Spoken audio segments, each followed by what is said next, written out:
This is a test. Do not panic. Have confidence in yourself. It is okay to be brave and scared shitless at the same time.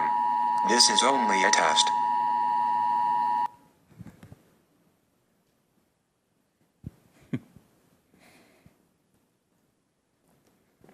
Bad shit happens. Bad shit happens. It does. I know what you're thinking. Boy, I came all the way to New York to have Chris tell me bad shit happens. I know that. You know, we lose people in our lives. We get fired. We get dumped. And the reason why I bring it up is because it's pain. It's painful. It hurts, man. It sucks. And I'm not telling you to like pain. What I am telling you is we are trained to run from it. You know, everything in our lives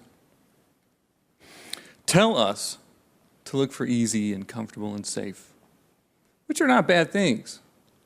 But nobody ever tells you about pain. Nobody ever talks about it. We can't even think about it a lot of times, right? I hate thinking about painful things. I get scared. I start avoiding it. I start doing nervous things to kind of like, you know, OCD behaviors, checking the door, you know, running from anxiety, making sure the stove's turned off. Pain sucks, man. Nobody likes it. But it's important because it's a good teacher. In 2006, I found out later on in the year that my wife was pregnant. It was a couple weeks before Christmas, so we waited and told everybody, which was way too early, by the way, because the next day we went to the doctor and found out that my wife had an ectopic pregnancy. And I don't know if you know what that means, but it's when the egg gets fertilized in the fallopian tubes. And what happens is, as it develops, it kind of stretches that tube out, and the baby never really develops normally, and there's a potential for the mother to bleed out internally. And so once we found that out, our doctor gave us two choices. One was for surgery, and with surgery you lose a tube.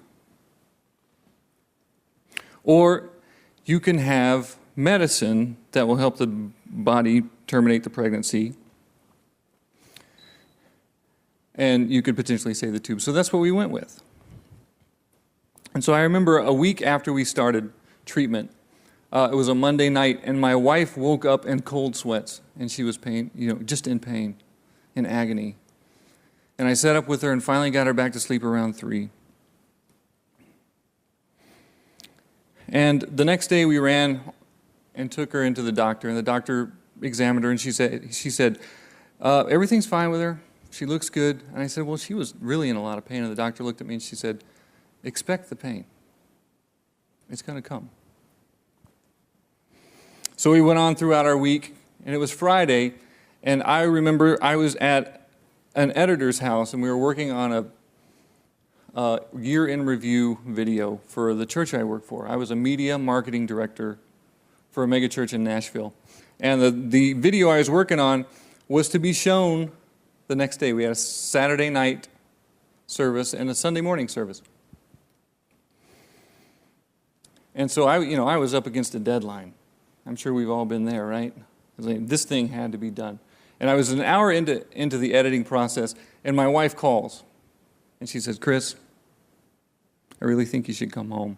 I'm not feeling good. I said, well, what's going on? She goes, I'm just in a lot of pain. And I said, baby, the doctor said there's going to be pain. I really need to get this editing done. Just call me in a couple hours. Let me know how you're doing. I got to get back to work. So a couple hours later, she calls me and she says, Chris, I really wish that you would come home. I'm not feeling good. And I said, okay, here's what I'll do.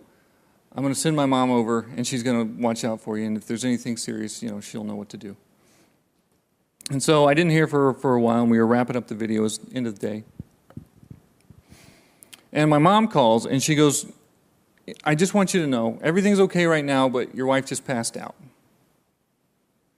She's awake now, but everything's she seems to be okay. I just wanted you to know that. And so I said, okay, well, we're wrapping up this video.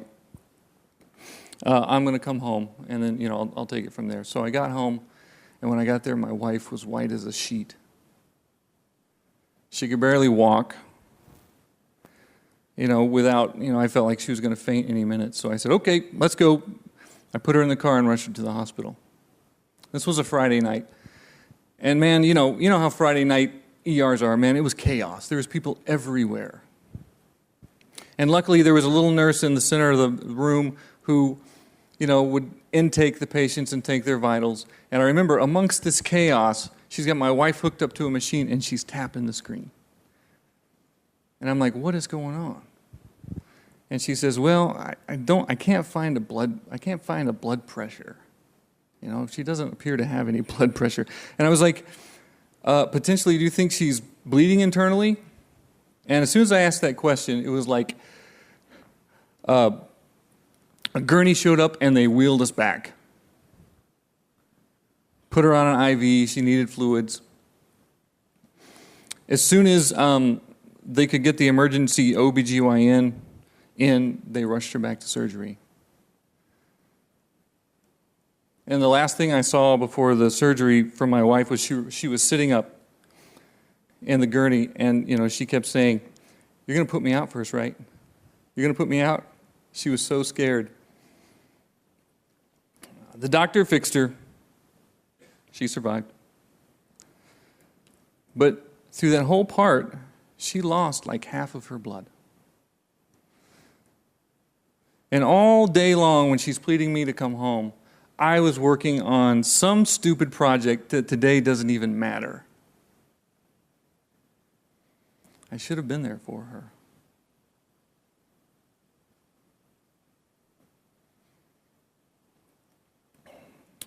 I vowed that day to myself that I would never put a deadline in front of somebody I loved again. And I would have never learned that until I got to that situation, because I was stubborn. I was Mr. Company Man. I learned another lesson through that process. It happened the next day.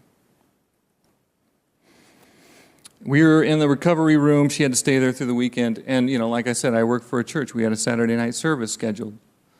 And so right before the service was supposed to come on, the pastor of the church, my boss, called me. And I remember what he said. He said, "Everybody okay?" I said, "Yeah, we're fine." He said, "Good. What's going on with the service?" And I had it covered. I had people under me. They knew how to take care of things. I told them what was going on. They said, "Don't worry about it." But the mere fact that he jumped straight into that question so quickly taught me a lesson. That he didn't love me. He didn't care about me. He didn't care about my wife. He just cared about what was going on in the service, which is kind of understandable, but, I expect more. So pain. Pain teaches us stuff that we wouldn't normally, we just don't learn through pleasure. And when things are easy. I have notes too, by the way. Pain is an excellent teacher. C.S. Lewis said, God whispers in our pleasures, but shouts to us in our pain. The Buddha talks about pain. He says he takes all the bad shit that happens, all the pain that happens in your life, and he puts it in, and all these bad things that happen, like greed and all this other stuff, and he puts it in this one character named Mara. And Mara's this devil dude. He's like one of those cool-looking devil guys that's all over Buddhist art. It's awesome. But the mythology goes like this. Buddha's out hanging out under his tree, doing whatever the Buddha does, just chilling. I imagine he chilled a lot. But, one of his buddies come by and he said, "Buddha, oh my God, Mara is at the gate. Bad shit is coming, man. Bad shit is coming. What are we going to do? We're going to fight? Are we going to run?" And Buddha says, "No. I want you to invite Mara to tea. Invite it in. Be okay with it." Why do they teach about pain? Because it's important. Because pain knocks you on your ass. And when pain knocks you on your ass, you are awake. You have this moment of clarity to where everything else in your life fits into place and you know what really matters. And when you learn a lesson like that, you learn it with conviction. You never forget.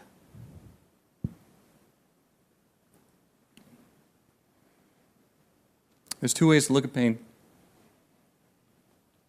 Victims can look at pain, this bad shit that happens in our lives, and they can look at it as this oppressive force. You know, oh shit, this is bad. I got to run from this. I don't even want to deal with it. I'm gone. There's the door. I'm going through it. But heroes look at pain and say,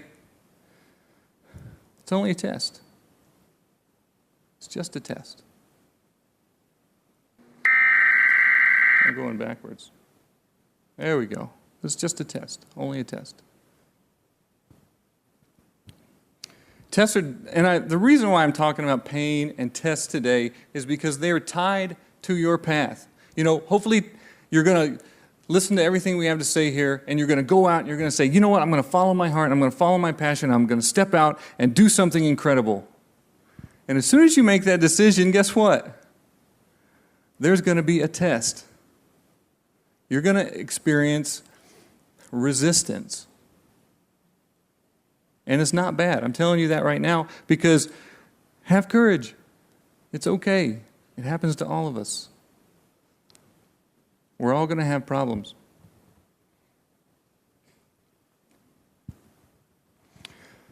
And the reason why you have tests is because they're there to do a couple of things. One is to test your resolve.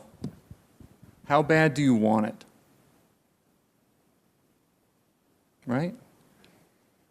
You know, because tests, the best, when we experience pain and bad shit and tests, the simplest answer is just to give up. The exits are in the back and the side. You know? It's really easy. But if you can endure them, you're going to learn. You're going to learn with conviction and you're going to learn. But what's great is those lessons, they lead you actually down the path you need to be. Those two lessons I learned from my wife's problems have led me to this spot right here. You know, when you say, I'm not going to put deadlines in front of people I love, and I'm never going to work for anybody who doesn't love me, that limits who you're going to work for. That limits what you're going to do.